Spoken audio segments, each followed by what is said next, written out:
Oh, hey guys. How's it going this morning? This old thing? Oh gosh. Did you say this old thing? Oh, this old thing you're asking? Oh no. Don't worry about it. So weird. It's cold this morning. Yeah, perfect reason to I'm just do very- deer hide. I'm very cold. That's all. I need to stretch too. Oh gosh. Whew, okay, that's better. So, welcome to Marriage Morning. Thank you so much. Take that stupid thing off. I'm freezing. I like high comfort and high fashion. That's why God invented sweaters. Put one on. You look like a ding dong. I can't deal with it. But it's so funny. Okay, talk to our friends. Good morning. Good morning. Good morning. We're waiting for more people to come, and we need to get our. I need to grab something. Okay, While don't Seth leave yet. comes I'll back. talk. So, what's up, guys? Thank you for joining us here. It's Monday morning. I hope you're all feeling good. I'm feeling good. Took a 5-minute cold shower. No warm, super cold, and it feels nice. So, today we're going to talk about decisiveness and how important it is and how damaging it can be when we're not decisive. And I have a real life, genuine, perfect scenario this morning. So, I hate my hair. okay, we start off marriage morning, anatomy of marriage morning. We start off with a prayer, a gratitude, and a marriage. Okay, let me talk. Hello and welcome to Anatomy of Marriage Mornings. My name is Melanie Studley. My name is Seth Studley. What's up? He's a licensed marriage and family therapist, and I'm his wife, and I'm an audio engineer. And we do 4 things actually every day in our marriage mornings. The first thing that we do is we start out with a prayer, then we move to our gratitude for our partner and our intentions for our marriage and our day. So those are the things that we do every single day. The 4th thing is we talk about a topic. Today's topic is how to be decisive in marriage and how hesitation can crush and ruin your marital dreams. Excusez-moi. Thanks for jumping in. I'm sick of it. I know I was going slow. So, we're so glad that you're here. We encourage you to do these things with us. We're not just here because we're weirdos. We are literally encouraging you to do this with your partner especially during this time when y'all are probably home more than normal. Right. So let's start out with our prayers. Do you want to pray, or is it going to take 10 years? Go ahead, hurry up. All right. Dear God, thank you for this day. Thank you for the blessings that you give us, God. Thank you for the weekend. I pray that you protect us spiritually and physically today. Help us be decisive. Help us not to hesitate with things that we know we should do to bring good into our lives, God. Thank you for this podcast and all your blessings. Amen. Amen. All right, go for it. My specific gratitude, again, I encourage you to do this with your partner. My specific gratitude today about you is that last night I can't remember what I was doing. I was getting my water for the bed or something, and I was in the kitchen, and the dishwasher sang its little song to let me know that it was done, and I did not start the dishwasher. Oh. And I was like, awesome. I literally was like, a wave of gratitude came over me, because for so many years, I'm talking a decade plus, it was like you didn't think chores were yours to do. And dishes weren't yours to do. I did chores? When you were told to do chores. Oh. And so this was, I'm really thankful that I heard the thing go off, and I'm like, he did the dishes. He started the dishwasher. That is so awesome. So thank you for taking the initiative on house cleaning and doing that now and sort of stepping up your game, because it really, really means a lot to me. So thank you. That's good. You're welcome. Thank you for stepping up your game on being positive and touching me. Like, one of my love languages is physical touch, and that's really important to me. It helps me to get centered and like not be in my brain all the time. So thank you for that. You know that that's something that I need and want, and you've done it. So thank you for stepping up there. Also, thank you for helping with the dog so readily. Our dog got hurt yesterday. Yeah. Pretty sure he got bit by the neighbor dog. We don't know. Or he got his foot caught in the fence, and it's awful, and his foot is all messed up. But you helped like right away, like you weren't weird about it. You put the stuff on his foot, and I didn't want to. And first aid. Well, I was just thankful. Yeah. That was stressful to me. So all right. Thank you. So let's see what else. Intentions. So we want to talk about our intentions, and it's funny because you just said you were thankful that I'm trying to use your love language as like a way to show you that I care, and that is literally my intention for today. Show you that I care using your love language. Like, okay, you look like a rock star. I used to be. But showing you that I love you Yeah. in the ways that matter to you, and not only in the ways that matter to me. That's been really hard historically, and that's my intention every day is step into the presence of being in our marriage in a way that is life-giving to you and how you receive love and understand love and all that kind of stuff. So my intention is to you never think of things ahead of time. I don't think of things. My intention is like I'm doing the phase of the 75 hard thing. Your intention in our marriage, not your intention for today. I know, but my intention in that is to prayer alarm with you at 12:45, and that is a real intention. That's on my list to do every single day, and that helps us. So doing the same thing over and over leads to progress. So if we pray together every single day, meditate or whatever every single day, then that's going to bring us closer relationally, right? And bring out things that maybe we need to talk about, or just reaffirm stuff that's good, so that is my intention today with you. I like it. Okay, so Melanie, what's up, Jimmy? What's up, Tierney? What's up, Delano? Good morning. Melanie chose the topic of hesitation and decisiveness this morning, and it could not have played out in a better way, right? So, okay, long story, but context. So, I had to shave a little bit, right? And I have to shave because I have to wear a mask because I'm going to go out to work today. And Melanie said, hey, you shouldn't shave and you shouldn't be going out anyway. And I said... I didn't say it in a weird way. No, yeah, she said it like in a concern. And I immediately dismissed her and said, what did I say? I said, oh, don't worry about it, it's fine, or something like that, right? And she was like, it doesn't feel good to be dismissive. And I was like, oh, I'm sorry, right? So this has happened over and over and over in our marriage. I've just like taken her fears or concerns or worries and just immediately dismissed them as not important. And that's not good. That comes with family awards and stuff. So I went and took a shower, and I came back, and I was like, and usually I kind of like beat around the bush and am hesitant because of a number 9 Enneagram. I don't like conflict, right?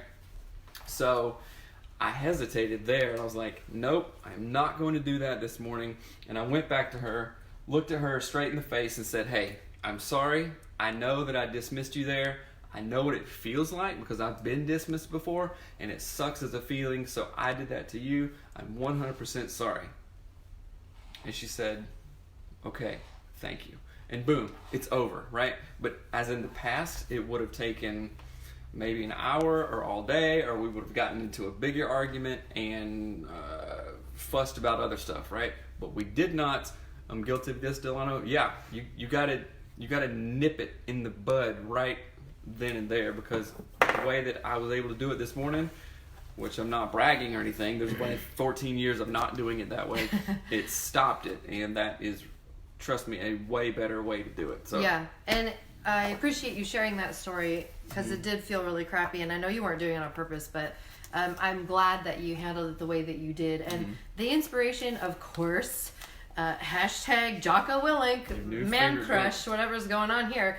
I read this in the Discipline Equals Freedom Field Manual by Jocko Willink, and he talks about hesitation.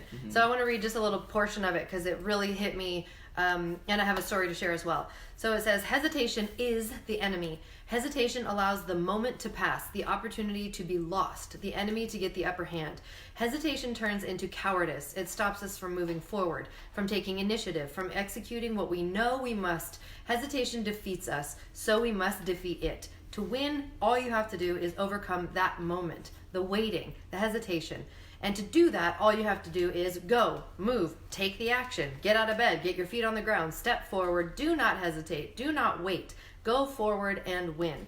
And when I read this portion on hesitation, the thing that came to my mind is going to sound really not related for a minute, but it is. So I remember probably a year and a half ago, one of our friends, our son's best friend's mother, was dying of cancer. And I had this moment. I was in my car. I remember exactly where I was. I was sitting in my van in our driveway, and I was like, I need to text her. I just need to tell her I love her. But I didn't want to because I had this moment of hesitation, and I chose not to. And the reason I hesitated was I didn't want to acknowledge out loud that she was dying. Like that felt scarier than telling her I loved her. because I was telling her I loved her because I knew she was dying. The conversation had changed over the months from, oh, I hope you're okay, or things will get better, or you can get through this too. We'll be praying for you. You'll be praying for you, to all of a sudden, no, you're actually dying. And I hesitated, and I did not text her. And I never spoke to her again. And she passed. So that moment of hesitation, I will regret forever. I pray about it all the time. Like I say to her, if you can hear me or if you can sense this, I love you. I'm so sorry. I wish I had whatever. But I hesitated to share that I loved her, and she's gone forever from, I'll never see her on this side of heaven. And that was a really impactful moment for me and changed how I communicate with people, because it was hesitation, fear, and it was hesitation and fear and being embarrassed or uncomfortable that stopped me from saying something to someone who died. So I think the key there, I didn't know that. Thank you for sharing that story. The key there is being, I guess, afraid almost. Like you were hesitant and you didn't want to accept something that was uncomfortable, kind of thing. And living with regret is a terrible thing, and I've been thinking about the same thing like on and off for the last 2 years. And when I'm really thinking about it, I make it a point not to leave you or not to leave the kids without saying something, not without getting on the phone, like adopting the mindset of, if this is the last time that I talk to this person or see this person, I want to be able to look back on it without regret, right? And I know that you wish that you did that, right? Oh, yeah, with our friend. So if I talk to a friend, if I talk to my dad, my mom, my grandma, or the kids or anything, I don't want to leave in a huff or whatever, or not say something that I wanted to say, because being uncomfortable is far worth the price of not saying something, going, I don't have another chance. Yeah. You know what I'm saying? Yeah. And especially in marriage, like today, I was like, I don't want to perpetuate being like a wuss about something and not going to Melanie and saying, listen, I messed up there. I'm sorry. It is not worth the price. So somebody says something, last night I realized a trigger from my family of origin and told it to my husband. This helped him stop in an action that I always tell him bothers me. That's great. Good job. That's awesome. Maybe it was uncomfortable for you. Somebody said that it was uncomfortable for them too. Good, but you did it. And then practice. What is it? Not practice makes perfect. Practice makes permanent. Permanent, right. And so you have to practice things the correct way. Because often we don't. We practice things the lazy way. You have many hours of practice in not telling your husband the thing that bothers you. Right. But practice makes permanent, and it will like concretize those things in your head. And so you asked what book this is. This is Discipline Equals Freedom by Jocko Willink. It's the field manual, apparently. And he has other books. One that I really love is Jocko Willink and Leif Babin did Extreme Ownership. Extreme Ownership. Get it on Audible. You can go to audibletrial.com/anatomy of marriage to get it for free from us, the audio version. And I absolutely loved the Extreme Ownership. I can never remember the name. Extreme Ownership is such a good book. This book I'm really loving. It's a super short read, but it's just packed with...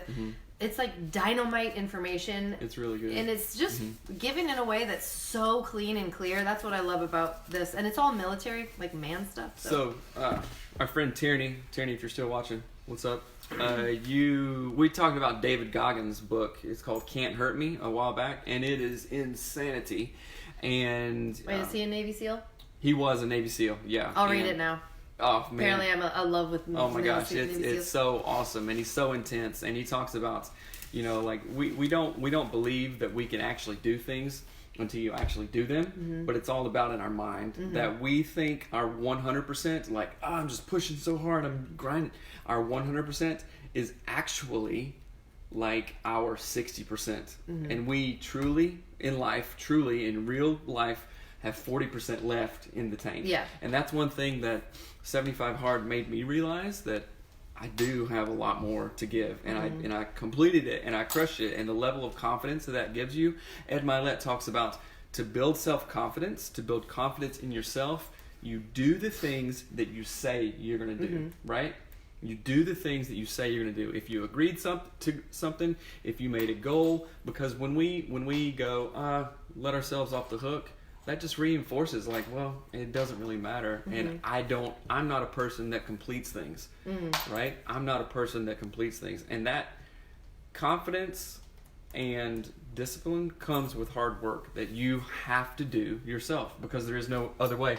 Jocko Willink talks about there is no shortcut, there is no hack, there's only one way, so get after it. And it's work. Marriage is work. Relationships is work. Work is work, right? And there's no other way. There's no hack, there's no shortcut, there's no easy thing. It's doing the same things over and over until you get to that goal. And then when you get the goal, keep on doing it to maintain the goal. Yeah. So that's all there is. Well, and I want to talk about hesitation, what it looks like specifically in marriage and what it's looked like for me. One of the things that I've hesitated to do is I've known what, I'll know what you want me to do, or what would be the right thing to do, but I have that split second of, I really don't want to, and then I won't. And then I'll literally have, it's like having two paths. One leads to gold, and the other one leads to a turd. And I go, nah, turd. A turd. Yeah, I don't know why I would be like, yeah, let's not do the thing that's going to be most beneficial and helpful. Because for a split second of I don't want to do something that's harder. What, you got to go? You keep checking your watch. Now it buzzed.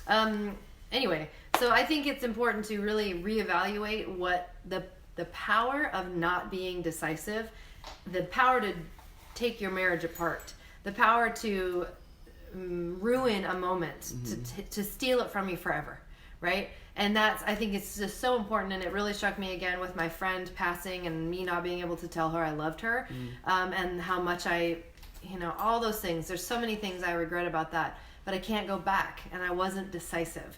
Let's see. There's a comment here. What does it say? Let's see. I was just scrolling through videos and seeing you two. Y'all are such an inspiration. I just want to say you two is amazing. Thank you. Thank you very much. You're so kind. Yeah. Thank you so much for that, because it really helps us to, keep on doing what we're doing, and to help people is a good thing. Yes. But before we leave, we got to wrap up, but we are going to do our Get Your Marriage On conversation starters of the day. We made an app called Get Your Marriage On because we love marriages, we love healthy relationships, we love all things related to relationships. So in the app, we have 2 conversation starters that we're going to offer up. I'm picking them at random because I forgot to prepare. So let's see. Here's question number 1, and I want you to ask this to your spouse, or you can ask it to yourself. How do you know when you're being completely authentic?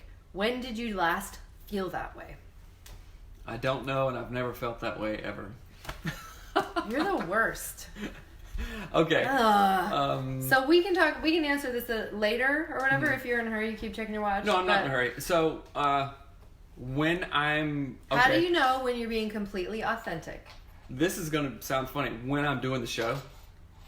I would agree with that. When I'm doing the podcast, when we're doing live events, when I'm on stage with you, and we're jamming on something, it is the most authentic. My best and highest calling. I'm on another plane. I'm just going. And that is absolutely one of the ways. So when this sounds weird, but when I'm speaking in public about something I'm passionate about. I would say I know that I'm being completely authentic. 2 things. Well, I'm not quite answering it correctly, but I know that when I'm giving to others in a way that is life-giving to me, which is what you're saying, speaking about something we know about and sharing and educating, that feels the most authentic to me, the most deeply rewarding to me also. It's a feedback loop of I'm helping you, you're helping me, we're helping each other, and that feels extremely authentic. Also, though, when I'm creating something that, like building a table or editing an episode I'm really passionate about, creation feels really authentic to me. Designing our home, installing floors, whatever, that feels really genuinely me. But when was the last time I felt that way? I think when we went to Dave Ramsey Solutions and met with people who are creatives there and spoke at our Louisville event, that to me was the last every marriage morning to me feels very, very authentic. And when we did Marriage and Family Fridays for New Community Church, that's super authentic. But being submersed in it, totally in it, Louisville and Ramsey stuff, But yeah, so answer these questions. Go to getyourmarriageon.com, get the app. Because guess what? When you are doing something where you do feel authentic, that is you should lean into that. Because it's when we are not living in our authentic selves, whatever that is, work or relationships or whatever, where you're not Seth-shaped space in the universe, world, right? yeah. You know, you're only taking up a small piece of your space. I want you to take it up all, right? Take up all your space.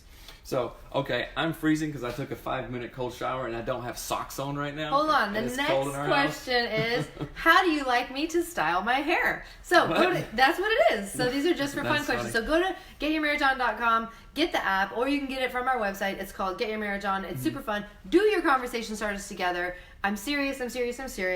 Do your prayers together. Talk about what you're grateful for with one another and your intentions for marriage. And today, talk about this together. We love you guys. Have an amazing day. Do not hesitate to be a good and loving spouse. All right. Be awesome. Love you guys. Bye. What do military people say? Like, They say 10-4. 10-4. No, they say Roger that. Roger that. Roger that, Katrina. Thank you. Roger that. Have Roger a great that, day. Shelby. Love you guys. Bye. And now...